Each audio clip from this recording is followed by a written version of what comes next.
Magandang gabi mga kapuso. Ako po ang inyong Kuya Kim na magbibigay sa inyo ng trivia sa likod ng mga trending na balita. Nanlaki mga mata ng mga residente ng isang bayan sa Ilocos Norte dahil sa napakalaking tuna na nahuli sa kanilang dagat. Gaano kabigat ito at magkano kaya nila ito naibenta?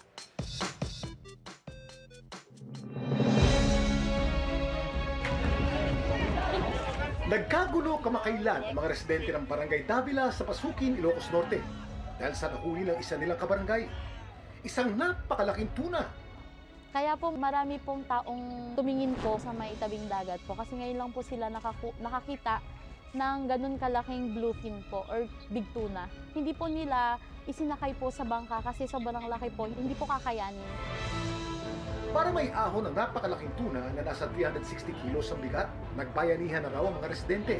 Isa sa mga tumulong, si Narciso. Marami po kami nag-usong-usong. Inawaso sa bangka. Yun, tulong-tulong na po kami para ho siya ay madala ho dito sa ibabaw. Eh magkano naman kaya naibenta ang napakalaking tuna? Ang tunang nahuli sa Pasukin, posibleng isa raw Pacific bluefin tuna o Tunus orientalis. Ang mga tunang ito, highly migratory. Ibig sabihin, kaya nilang lumangoy ng napakalayong distansya sa Pacific Ocean. Predatory din ang mga ito. Kabilang sa kanilang mga kinakain, ang pusit, krill, alimango, at maliliit na isda gaya ng sardinas. Ang isang adult na Pacific bluefin tuna, maaaring humaba ng hanggang 1.5 meters at tumimbang ng 60 kilos. Pero ang pinakamalaki raw sa mga ito, umabot ng 3 meters ang haba at 450 kilos ang bigat. Yung iba, maabot nga ng mga almost 500 kilos. Pero hindi siya yung pinakamalaking tuna talaga. Considered sila as bihira lang po. Napasama sila doon sa less common type of tuna na ini-exploit natin sa fishery. Samantala, ang 360 kilo na Pacific bluefin tuna na nahuli sa Pasukin, maibenta raw sa halagang 60,000 pesos. Kinatay po ng mismong bayan na kumuha po. Binenta po nila sa Cubao. Pero may ideya ba kayo kung ano at gaano kabigat ang pinakamalaking tuna sa buong mundo?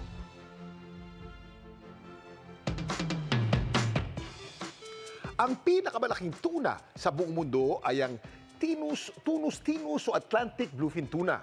Umabot hanggang 3.7 meters ang haba nito at maaaring tumimbang na higit 900 kilos. Ang pinakamabigat na naitalang huling Atlantic bluefin tuna sa kasaysayan na huli noong 1979 sa Nova Scotia sa Canada. Tumimbang ito ng 679 kilos. Samantala, para malaman ang trivia sa likod ng viral na balita, i-post o i-comment lang, #Kuya Kim, ano na? Laging tandaan, importante ang may alam. Ako po si Kuya Kim at sagot ko kayo 24 oras. Magandang gabi mga kapuso. Ako po ang inyong Kuya Kim na magbibigay sa inyo ng trivia sa likod ng mga trending na balita. Nagulat ang buong mundo sa nangyaring pagdanakaw sa isa sa pinakasikat na atraksyon sa Paris, France, ang Louvre Museum.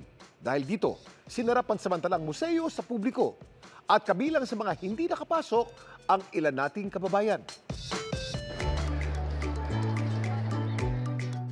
Ang museong ito, tahanan ng ilan sa pinakamahalagang likhang sining sa kasaysayan. Kaya dinarayo ito ng milyong-milyong bisita kada taon. Ito ang Louvre Museum sa Paris, France. Ang kababayan nating si Melinda, nakasalukuyang bumabiyahe ngayon sa Europa. Hindi pinalagpas na mabisita ito. Target ko talagang pupunta dun sa museum na yon. Hello guys! Andito tayo ngayon sa The Louvre Pyramid dito sa Paris. Pero pagpunta niya raw sa Louvre nitong Lunes, ang mga turista hindi pinapasok. Ang daming turista dito sa labas. Bawal kasing pumasok sa loob dahil nga may incident na nangyari dito sa The Louvre.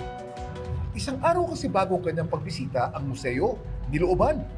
And when I went there, bawal palang pumasok kasi nga daw may nanakaw. So, nag-observe lang ako dun sa place. I'm glad to see this sa sarili kong mga mata, but at the same time, I'm sad na may nawalang artifact dito. Personally, ako hindi naman ako disappointed kasi nga naintindihan natin yung security. But at the same time, I was sad kasi nga sana maibalik na yung mga nanakaw.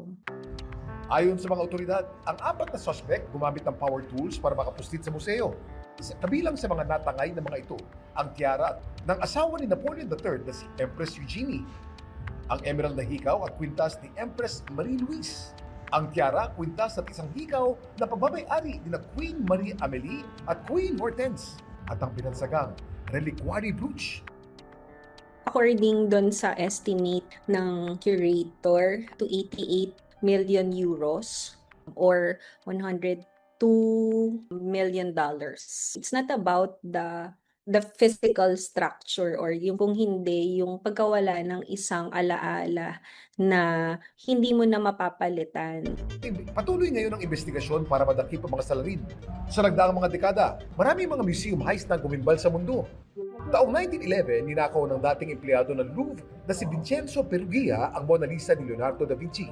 Na-recover ang painting na subukan itong ibenta ni Perugia sa Florence, Italy noong 1913. Noong 1964, nilooban ng dalawang kalalakihan ang American Museum of Natural History sa New York City. Natangay nila ang ilang jewels o hiyas, kabilang ng 563.35 carat sapphire na Star of India.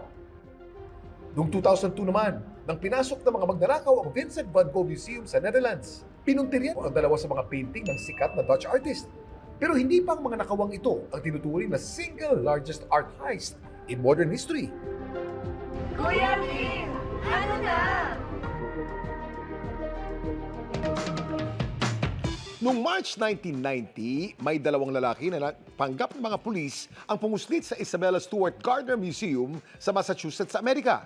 Ninakaw nila ang 13 mahahalagang likhang sining kabilang na mga paintings ng Dutch artists na sina Rembrandt, Van Rijn at Johannes Vermeer. Ang kabuang halaga ng kanilang ninakaw ay umabot ng mahigit $500 million. Kaya isa rin ito sa pinakamalaking property crime sa US history. Karamihan sa mga ninakaw, hindi pa rin naibabalik. Samantala, para malaman ang trivia sa likod ng viral na balita, i-post o i-comment lang #Kuya Kim. Ano na? Laging tandaan, importante ang may alam. Ako po si Kuya Kim at sagot ko kayo 24 oras. Magandang gabi mga kapuso. Ako po ang inyong Kuya Kim na magbibigay sa inyo ng trivia sa likod ng mga trending na balita. Viral ngayon ang isang pusang na videohan sa tuktok ng Mount Apo sa Mindanao. Marami ang naaliw dito, pero may ilang nabahala. Paano nga ba nagiging banta sa bundok ang isang maliit na pusa? Pinusuan ng mga netizens ang videong ito ng isang pusang namataan sa Mount Apo sa Mindanao. Ang video kuha ng hiker na si Uncle June. Yung pusa hindi siya friendly. Pag tinawag ko nga, di siya lumalapit. According ng mga local guides, mga nasa 1 month or weeks na ba yun nakatambay doon, parang alam niya na kung saan nagtatambay yung mga climbers, alam niya na bigyan siya ng pagkain. Marami man ang nakyutan sa pusa, may ilan namang nabahala. Baka may magsabi na naman na nakakasama si Mingming dyan, ha? RIP Local Wildlife. Ayon sa researcher na si Frances May Tenorio, ang mga domestic cats gaya ng pusang namataan sa Mount Apo, maliliit at harmless man kung titingnan, maaari pa rin daw maging banta sa kabundukan. Ang mga domestic cats kasi, isa sa top invasive species sa buong mundo.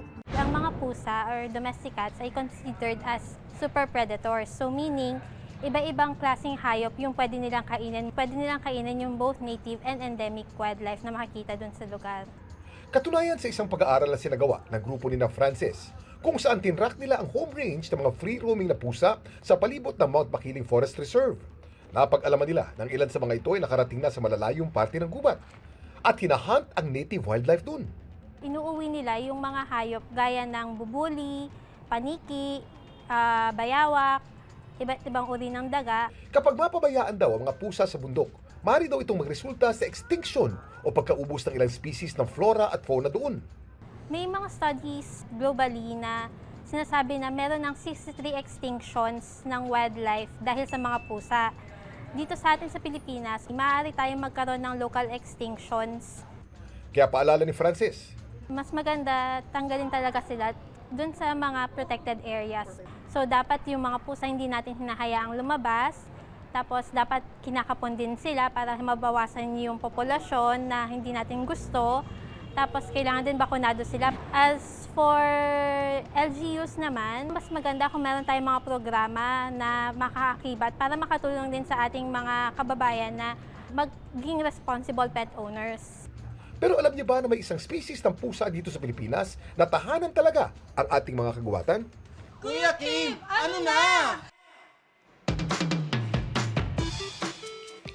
Ito Ito ang Visayan leopard cat o Prionalurius javanensis sumatranus. Mas kilala ito sa tawag na maral. Wild na mga ito, di gaya ng mga inaalagaan nating domesticated cats. Sila'y endemic o tanging mga sakagubatan lamang ng Negros at Panay lamang nakikita. Carnivoro sa mga ito at kumakain ng maliliit na mammals tulad ng daga. At di gaya ng mga domesticated cats, bawal hulihin at alagaan ang mga ito. Nakalista kasi sa DNR ang maral bilang vulnerable species. Samantala, para malaman ang trivia sa likod ng viral na balita, post o comment lang, #Kuya Kim, ano na? Laging tandaan, importante ang may alam.